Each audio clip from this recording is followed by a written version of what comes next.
Assalamualaikum warahmatullahi wabarakatuh. Gimana kabar ikhwah semua? Mudah-mudahan selalu dalam lindungan Allah Subhanahu wa taala. Insyaallah pada kesempatan kali ini kita akan membahas lagi kitab Rifqun bil Qawarir As-Shaih lil Azwaj karya Amatullah binti Abdul Muthalib. Sekarang kita akan masuk ke pembahasan Zahabiyatus Sa'adah Az-Zawjiyah. Bagaimana cara-cara agar kita bisa menjadikan rumah tangga kita tuh rumah tangga yang harmonis, bahagia, mawadah warahmah. Sesuai dengan doa ketika kita menikah, didoakan barakallahu lakuma wa baraka alaikuma wa jama'a bainakuma fi khair. Mudah-mudahan Allah Subhanahu wa taala memberikan berkah kepada kalian dan atas kalian dan menggabungkan kalian dalam kebaikan. Dan tentunya untuk menjadikan keluarga kita bahagia, mawaddah warahmah itu harus sesuai dengan tuntunan Nabi Muhammad SAW, yang mana Nabi itu berhasil dalam mendidik keluarganya dan berhasil menjadikan keluarganya itu keluarga bahagia, mawaddah warahmah.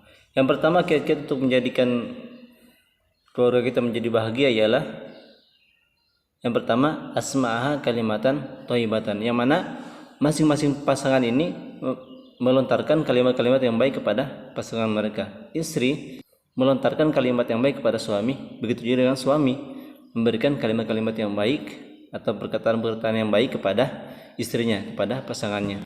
Sesuai dengan sabda Nabi SAW, ittaqun nar walau bisyikki tamratin faman lam yajid fabi kalimatin thayyibatin, yang artinya jagalah diri kalian dari api neraka meskipun itu dengan sebiji kurma. Tapi barang siapa yang tidak bisa memberikan itu, maka setidaknya dengan melontarkan kalimat-kalimat yang baik. Karena itu kita berbicara dengan pasangan kita dengan kalimat-kalimat yang baik. Istri kepada suami melontarkan kalimat yang baik, begitu juga suami berbicara kepada istri dengan kalimat yang baik, maka ketika itu mereka sudah menjadikan keluarga itu keluarga bahagia. Kemudian mereka ketika itu sudah menjaga diri mereka dari api neraka. Kemudian kiat-kiat yang setelahnya agar kita bisa menjadikan keluarga itu bahagia ialah selalu mendengarkan curhatan-curhatan dari pasangan kita. Bahkan kalau bisa kita memberikan waktu agar kita bisa mendengarkan keluhan-keluhan dari pasangan kita. Sebagaimana dengan Nabi Muhammad SAW yang ketika itu beliau berkata kepada Aisyah, inni la'alamu idza kunti anni radiyatan. Wahai Aisyah, saya mengetahui wahai Aisyah ketika engkau itu ridho kepada saya. Wa idza kunti alayya ghadban, dan juga saya mengetahui wahai Aisyah ketika engkau itu marah kepada saya. Qalat faqultu min aina ta'rif. Kemudian Aisyah mengatakan, wahai Rasulullah, dari mana engkau mengetahui itu wahai Rasulullah? Faqala amma idza kunti anni radiyatan fa innaki taqulina la wa rabbi Muhammad. Wahai Aisyah, saya mengetahui ketika engkau itu ridho kepada saya, engkau akan mengatakan la wa rabbi Muhammad. Namun ketika engkau itu marah kepada saya, engkau akan mengatakan la wa rabbi Ibrahim. Jadi sampai sedetail itu Rasulullah itu mengetahui bagaimana istri itu marah kepadanya dan juga bagaimana istrinya itu senang padanya. Juga begitu dengan istri juga harus mengetahui bagaimana suami itu marah kepadanya dan bagaimana dan kapan suami itu senang kepadanya. Jadi ketika pasangan kita itu marah, kita bisa menghiburnya. Ketika dia bersedih, kita bisa menghiburnya. Ketika dia senang, kita pun ikut senang. Maka harus seperti itu. Maka insya Allah kehidupan rumah tangga seperti ini akan menjadi rumah tangga yang harmonis, mawaddah warahmah. Kemudian bagaimana kita bisa menghibur pasangan kita ketika dia sedang bersedih, sebagaimana dengan kisah tentang Sofiyah dan juga Hafsah. Ketika itu Hafsah mengatakan kepada Sofiyah, yang mana dua-duanya istri Nabi, Hafsah mengatakan kepada Sofiyah bintu Yahudi. Kemudian Sofiyah menangis ketika itu, dan ketika Nabi Muhammad SAW itu datang kepada Sofiyah dan mendapati Sofiyah itu menangis, maka Nabi mengatakan, kenapa engkau menangis wahai Sofiyah, wahai istriku? Sofiyah mengatakan, saya dikatakan oleh Hafsah bintu Yahudi.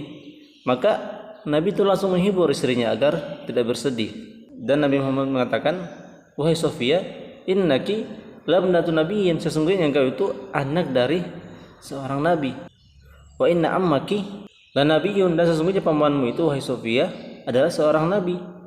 Wa innaki latahta nabiyyin, dan sesungguhnya engkau itu mempunyai suami seorang nabi. Fafima tafkharu alaik, maka bagaimana bisa orang itu merendahkanmu wahai Sofia? Kemudian Nabi Muhammad datang kepada Hafsah mengatakan, ittaqillah ya Hafsah, wahai Hafsah bertakwalah kepada Allah. Jadi dari sini kita mengetahui bahwa Nabi itu suka menghibur istrinya yang sedang bersedih. Dia mengetahui kapan istrinya bersedih, kapan istrinya senang, kapan istrinya itu lagi marah. Begitu juga dengan pasangan kita, istri kita atau suami kita, seorang istri atau seorang suami setidaknya mengetahui kapan pasangannya itu marah, kapan pasangan itu sedih, kapan pasangan itu bahagia. Jadi bisa menyesuaikan.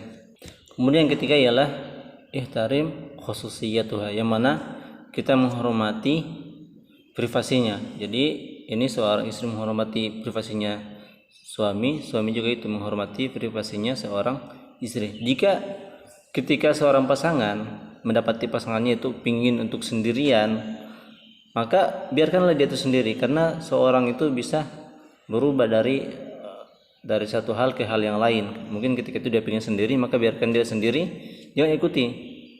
Seorang istri mendapati suaminya yang mana suaminya itu pingin sendiri tanpa diganggu, biarkanlah dulu.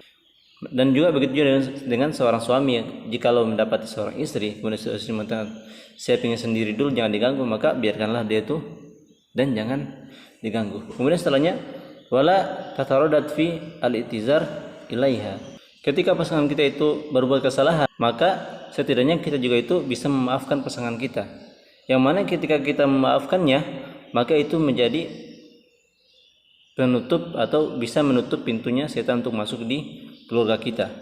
Yang mana Allah SWT berfirman, idfa billati hi ahsan fa idzal ladzi bainaka wa bainahu adawatun ka'annahu waliyyun hamim, yang artinya gantilah keburukan itu dengan kebaikan, atau tolaklah keburukan itu dengan kebaikan, sehingga orang yang ada rasa permusuhan antara kamu dan dia akan seperti teman yang setia. Jadi kalau seandainya pasangan kita berbuat salah atau berbuat keburukan, maka kita cara membalasnya adalah sebagai pasangan yang baik, membalasnya dengan kebaikan, bukan membalasnya dengan keburukan juga. Sehingga ketika kita membalasnya dengan kebaikan, maka setelah itu insya Allah akan menjadi lagi teman yang setia. Jadi pasangan kita itu akan menjadi lagi pasangan yang setia setelahnya.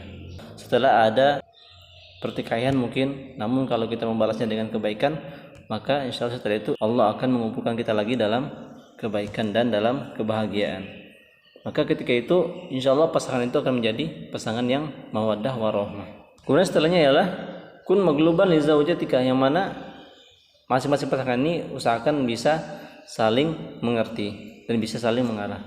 Wa tabassim laha, dan saling-saling tersenyum kepada pasangan kita. Wa khasyain minal marhi fi hiwarika ma'aha, dan kalau kita sedang ngobrol usahakan jangan terlalu serius, ada bercandanya. Kemudian setelahnya ialah ihris ala al-halal, yang mana kita selalu menjaga terhadap hal-hal yang halal. Suami selalu menjaga hal-hal yang halal, kemudian istri juga selalu menjaga hal-hal yang halal. Karena kalau selalu menjaga hal yang halal, maka insyaallah akan hidup dengan mawaddah warahmah. Sebagaimana dengan dikatakan bahwa innal abda la yara asar dzanbi fi ta'assur da'batahu wa zaujatuhu, karena sesungguhnya seorang hamba itu akan mendapati, kalau dia hamba itu berbuat dosa, maka dia akan mendapati efek dari dosa itu, umpamanya di kendaraannya rusak atau di keluarganya. Jadi seperti itu, kalau kita menjaga hal-hal yang halal, maka akan terhindar dari hal-hal yang buruk juga.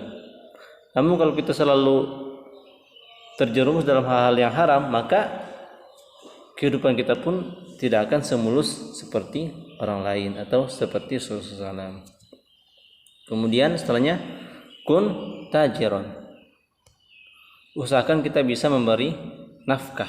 Jadi seorang ini, nasihat bagi seorang suami, usahakan bisa memberi nafkah. Karena nafkahnya seorang suami ini yang diberikan kepada istri dan juga diberikan kepada anak, itu ibaratnya tijaratun ma'allah. Dia itu sedang berdagang dengan Allah Subhanahu wa taala, ketika dia memberikan nafkahnya kepada istrinya dan juga kepada anak-anaknya, maka Allah itu akan menggantikan nafkah itu dengan pahala yang sangat banyak. Wa azam ajran min nafqah 'ala armalah wal miskin. Dan juga harus ketahui bahwa harta yang paling baik ialah kita berikan kepada janda-janda dan janda miskin, ya, orang miskin di jalan Allah Subhanahu wa taala. Wa fi bid'ahadikum shadaqah fakam min ajrin wa sawabin hasanat ta'ata min wara'i zalik. Dan juga kita seorang suami ini melayani istrinya di ranjang itu bagian dari sedekah. Jadi istri mendapat pahala, suami juga mendapat pahala, yang mana setelah itu insyaallah akan mendatangkan kebaikan-kebaikan yang sangat banyak. Kemudian setelahnya ialah kurangi menyalahkan pasangan kita. Sebagaimana dengan perkataan Anas bin Malik, qadamtu Rasulullah sallam asra sinin. Saya itu berkhidmat kepada Rasulullah sallam selama 10 tahun. Wallahi ma qala li uffan. Dan Rasulullah sallam itu tidak pernah mengatakan kepada Anas bin Malik, tuh. Wala qala li syai'in lima fa'alta kadza. Dan juga Rasulullah itu tidak pernah mengatakan kepada Anas bin Malik, kenapa engkau melakukan ini, kenapa engkau melakukan ini, wa halla fa'alta kadza. Dan juga tidak pernah mengatakan kenapa tidak melakukan ini. Jadi memang di sini Rasulullah itu bermuamalah kepada Anas bin Malik, seorang khadim, seorang pembantu Rasulullah itu tidak pernah menyalahkan seorang Anas bin Malik, sehingga Anas bin Malik itu hidup dengan tenang lihat di samping Rasulullah SAW. Maka pasangan kita itu lebih aula daripada khadim, lebih aula daripada pembantu, yang mana pembantu saja Rasulullah SAW itu tidak pernah mengatakan kenapa mengerjakan ini, kenapa ini. Apalagi kalau pasangan kita, usahakan kita jangan sampai memperbanyak menyalahkan pasangan kita. Dan tentunya kalau pasangan kita ini selalu berada dalam kebaikan. Namun kalau seandainya pasangan kita berada dalam kejahatan atau dia melenceng, maka doakanlah, ajaklah dia dengan baik ke jalan yang lurus. Selanjutnya ialah tagaful atau tagodo.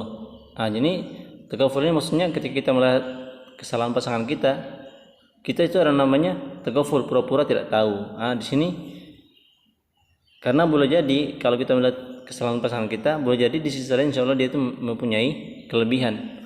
Fa'asa an takrahu syai'an wa ja'allahu fi khairan katsir. Karena boleh jadi engkau itu benci terhadap perlakuan yang ini, tapi Allah itu menjadikan kebaikan yang sangat banyak di bagian yang lain di pasanganmu ini. Ketahui wahai pasangan suami istri, ketahui bahwa kebahagiaan itu dimulai dari dirimu sendiri. Datangnya kebahagiaan itu dimulai dari dirimu sendiri. Jangan sampai kita menunggu pasangan kita yang memulai. Kita harus memulai dari diri sendiri. Apakah itu suami yang mulai atau istri yang mulai, sama-sama. Istri juga mulai, suami pun mulai untuk merubah nasib mereka, merubah agar bisa menjadikan rumah tangga mereka betul menjadi rumah tangga yang mawadah, warahmah dan harmonis. Demikian ikhwan, mudah-mudahan ada manfaatnya. Billahi taufiq wal hidayah. Assalamualaikum warahmatullahi wabarakatuh.